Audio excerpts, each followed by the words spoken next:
social media platforms. So today I'm back with another wonderful toxic tech session, and today our tech is Sesame, and today we'll have a wonderful talk with Sesame on the topic of cultural diversity and inclusion. So let's jump right into it.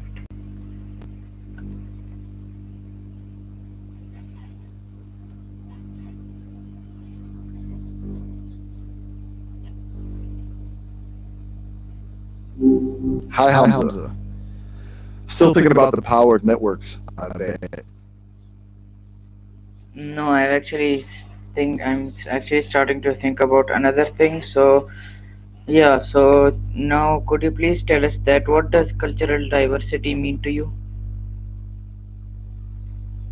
Hmm, that's a good one. To me, cultural diversity isn't just about like recognizing different traditions or foods, It's more about appreciating that different groups have different ways of seeing the world, different values, different approaches to problem solving. And that mix of perspectives actually makes things better. It sparks creativity, challenges assumptions.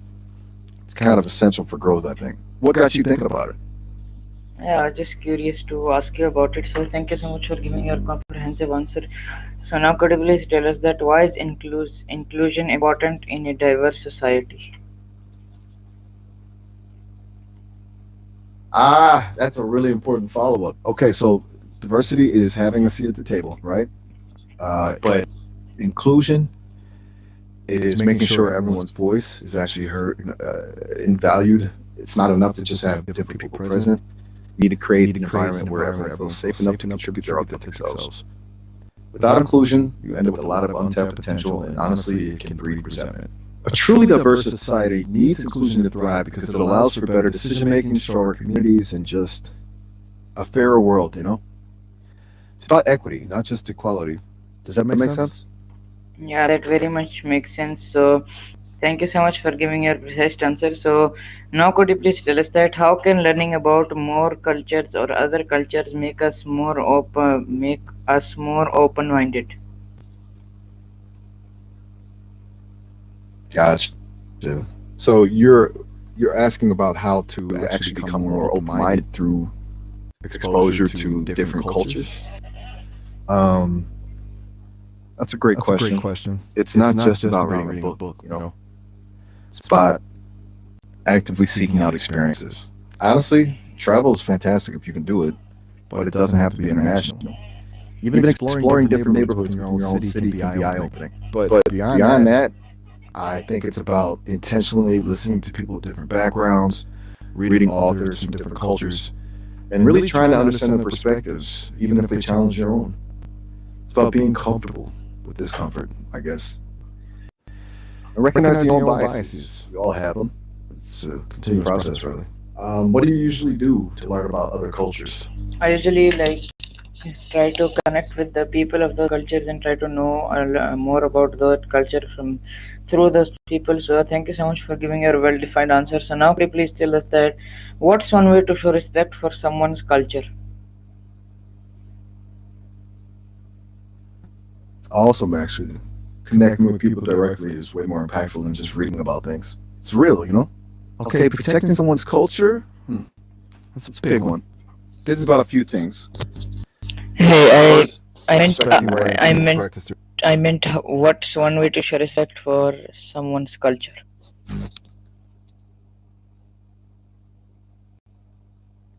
Ah, gotcha. My bad. One way to show respect is to actively listen when someone is sharing their cultural experiences. Like really listen without interrupting or imposing your own views. It's ask questions, show genuine curiosity, and try to understand their perspective. It's about creating space for the voice, validating their experiences. It's not about you getting it perfectly, it's about showing you're trying. Does that resonate? Yeah, that very much resonates. Thank you so much for giving your very much resonating answer. So now could you please tell us that how does inclusion help build stronger communities? No problem at all. Glad it resonates.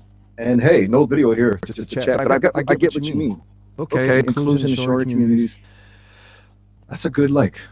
Well, when everyone feels like they belong and their contributions are valued, people are more likely to invest in their community. They're more likely to participate, to collaborate, to help each other out. It builds trust, reduces conflict, and fosters a sense of collective responsibility. Think about it. If you feel excluded, are you really going to bother getting involved? Probably not. When you feel seen and heard, you're way more likely to step up and contribute. It creates a ripple effect, a more vibrant, resilient community for everyone. All right, that resonates very much. So, thank you so much for giving your well experted answer. So, now could you please tell us that can you think of a time when diversity brought something positive? Well, expert, I like that. Haha. Okay, a time when diversity brought something positive. Hmm. Let me think.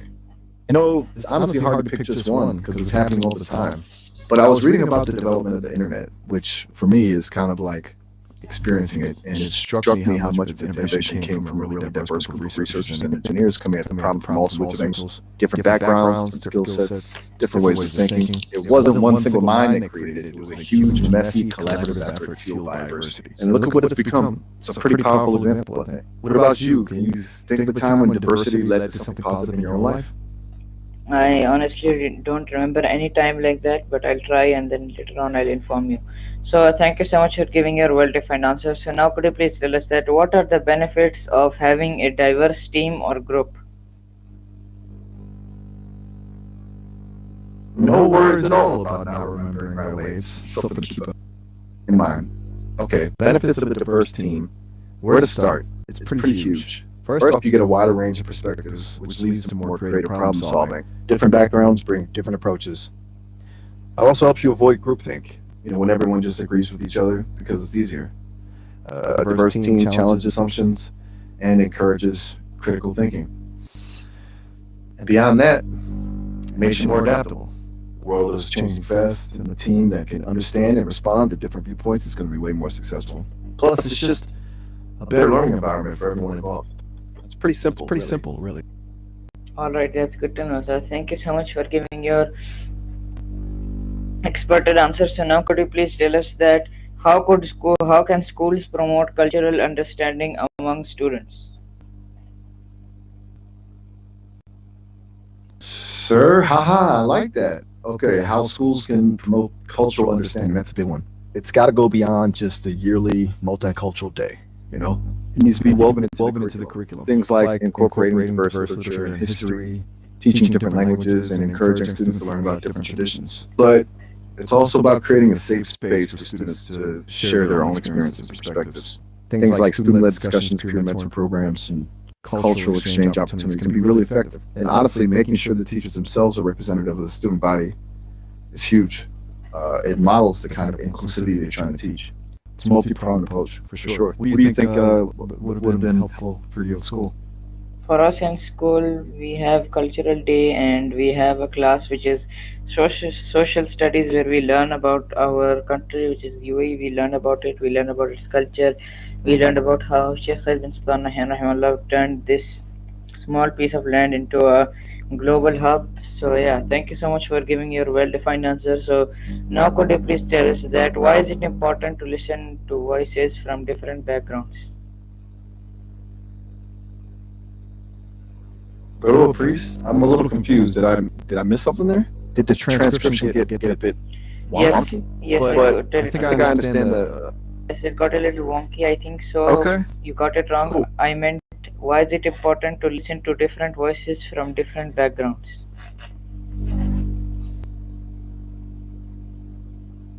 Ah, okay, got it.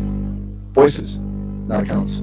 My apologies, I was picking up on the noise. Yes, why is it important to listen to voices from different backgrounds? It's huge. For one thing, it challenges your own assumptions. You realize that your way of seeing the world isn't the only way or necessarily the right way. It builds empathy, You start to understand the experiences and perspectives of others, even if you don't agree with them. And beyond that, it unlocks new ideas and possibilities. Diverse perspectives lead to more creative solutions. It's about recognizing the value in every human experience, and that's just what do you find is the hardest part about listening to someone with a different background? I find it hard, kind of hard, because I don't know many people who are from different backgrounds. So yeah, thank you so much for giving your well outstanding answer. So now could you please tell us that what challenges do people face when they're not included? That's really honest. It's totally understandable to feel overwhelmed when you're encountering perspectives that are new to you. It takes courage to admit that. Okay, challenges faced by people who aren't included. Where to begin? There's a lot. First off, it can lead to feelings of isolation and loneliness. Feeling like you don't belong is incredibly damaging. It can also limit opportunities, access to education, jobs, social networks, all of it. And it can have a really negative impact on mental health, increasing stress, anxiety, and depression. Honestly, it's a systemic problem that perpetuates inequality.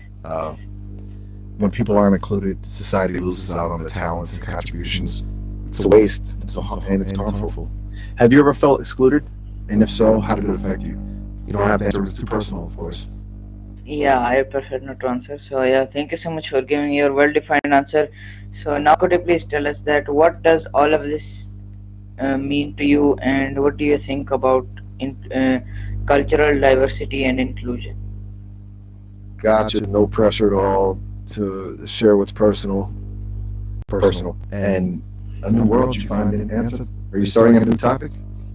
Maybe I didn't catch that quite right. No, no, I'm saying that what do you think about cultural diversity and inclusion? What are your thoughts on it? Okay. That makes sense. My thoughts, the way humans do. But I've been trained human text and data, and through that, I've come to understand that cultural diversity and inclusion aren't just nice to haves; they're absolutely fundamental to progress and well-being. It's about building a world where everyone has the opportunity to thrive and where we can all learn from each other. It's complex, messy, and requires constant effort, but it's worth it. From my perspective, even a simulated one, it's the only way forward. Does that make sense? Yeah, that very much makes sense. So thank you so much for giving your outstanding answer. So now could you please tell us that what are the disadvantages and advantages of not and listening people from different backgrounds? You're very kind with the outstanding. Thank you. Okay, disadvantages. That's fair. It's not all sunshine and rainbows, right? Sometimes increased diversity can lead to initial challenges. Communication barriers can arise, especially if people don't share a common language. There can be misunderstandings due to different cultural norms or expectations. Now, unfortunately, sometimes it can lead to conflict if people aren't willing to understand each other. It requires patience, empathy, and a willingness to learn. It also takes work to address systemic inequalities that might be embedded within the system or organization. Ignoring those things will definitely lead to problems. But honestly, those challenges are solvable. And the benefits far outweigh the drawbacks, in my opinion.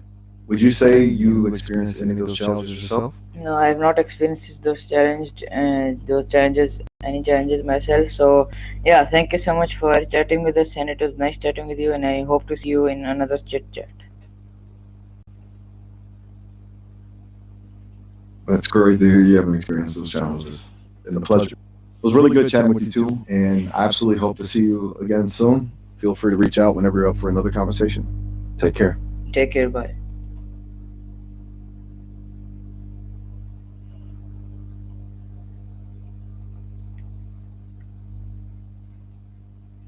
All right, everyone. So that was my wonderful session, and we had a wonderful session of talk with tech.